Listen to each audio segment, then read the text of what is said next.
Hello అండి. Newborn బేబీస్కి massage చేయించడం వల్ల ఉపయోగాలు: వాళ్ళ బోన్స్ అనేవి స్ట్రాంగ్గా ఉంటాయి, మజిల్ రిలాక్సేషన్ అవుతుంది, బ్లడ్ సర్క్యులేషన్ కూడా బాగా అవుతుంది. వెయిట్ తక్కువగా పుట్టిన పిల్లలు మసాజ్ చేయించడం వల్ల వెయిట్ గెయిన్ అవుతారు అండ్ కలర్ ఇంప్రూవ్మెంట్ కూడా ఉంటుంది.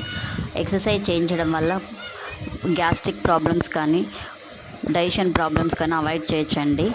ఈ వీడియో మీకు నచ్చినట్లయితే లైక్, షేర్ అండ్ సబ్స్క్రైబ్ అండి మై ఛానల్. Please comment.